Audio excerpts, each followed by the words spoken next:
okay, I've got this project and I've got the next, and I'm feeling a little overwhelmed. I'm tired. I know you are, honey. I know you are. But what have we learned from your anxiety? We learned that you can't put too much on your plate at once, Right. because you know what that does. It overwhelms you, and then you get nothing done. So Yeah. you need to practice your breathing, because that's the first thing that they told you. You've got to practice your breathing. Don't worry about what's due next week. Don't worry about anything that's due except the next thing. Write it down. Write down what you need to do to get through it. Don't worry about grades. Don't worry.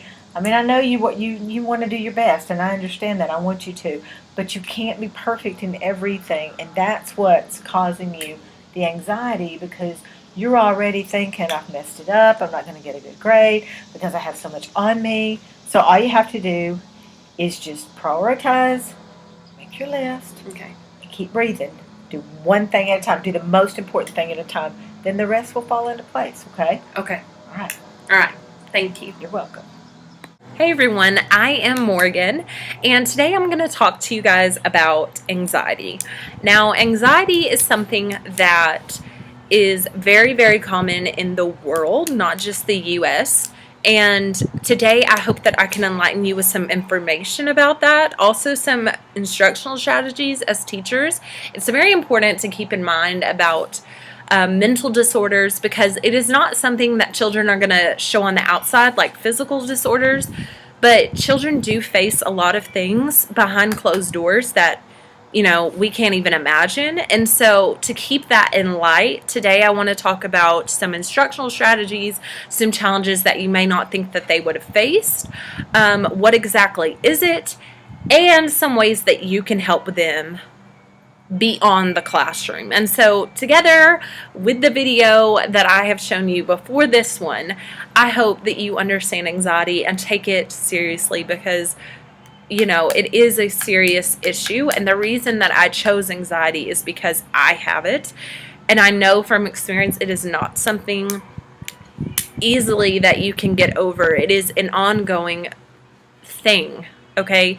So I just wanted to give you a little bit of information beforehand, and let's get on with it. So first of all, I want to talk about what is anxiety. Anxiety is an excessive, irrational dread of everyday situations, and it's an excessive worrying. So if you are constantly worried about whatever it may be, I know that in college for me, it's constant work and all of the assignments that I have done, and even though I know that I'm going to get it done, it's just my anxiety making me worry and second guess myself, which is not always great, but that's what anxiety is. It's an everyday irrational dread, and some cases can be so bad that it can lead to depression, where you don't want to get out of the bed and where you think that nothing that you do is good enough.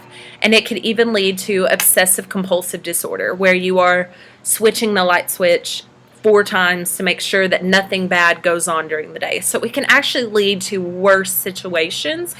Fortunately for me, it has not gotten to that, but keep in light, because if we can help children before it gets to that point, then we are doing incredible jobs as educators. And that's what I want to hope to get to you today. According to the Anxiety and Depression Association of America, over 40 million adults suffer from anxiety. That's a lot of people, and only 1/3 actually get treatment.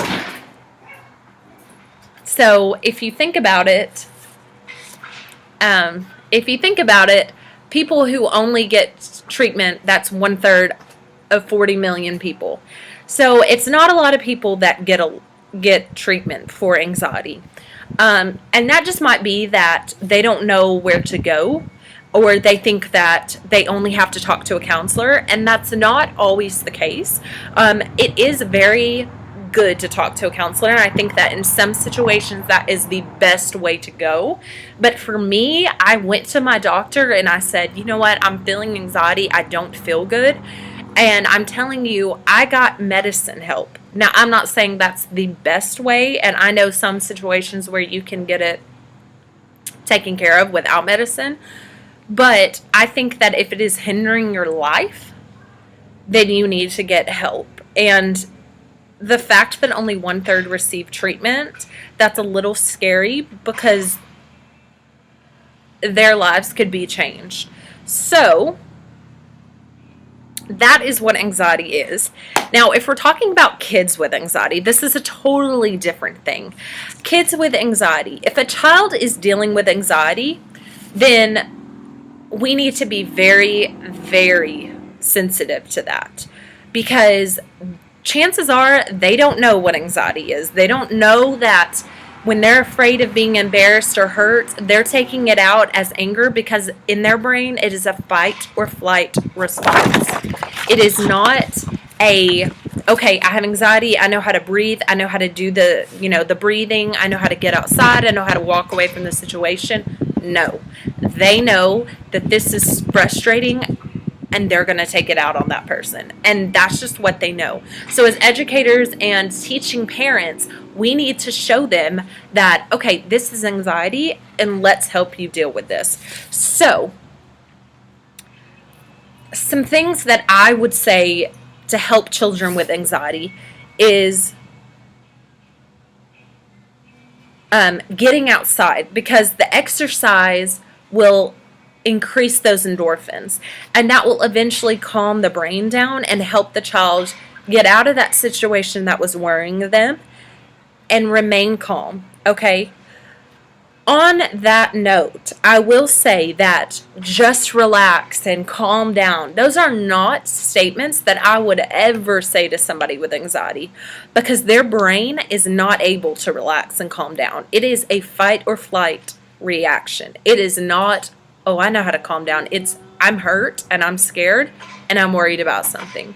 So, if you are dealing with a child that has anxiety, most of the time they're going to have trouble sleeping. They're going to separate from their parents or have the fear of separating from their parents. And also they're going to shrink away from those situations. So it's not going to be a outgoing individual. It's going to be someone that is very nervous of what's going to happen and dealing with that in a fight or flight response, maybe anger, or like I said, trouble sleeping, or even shrinking away from the situations. So, like I said, you can get them outside. It will calm them down.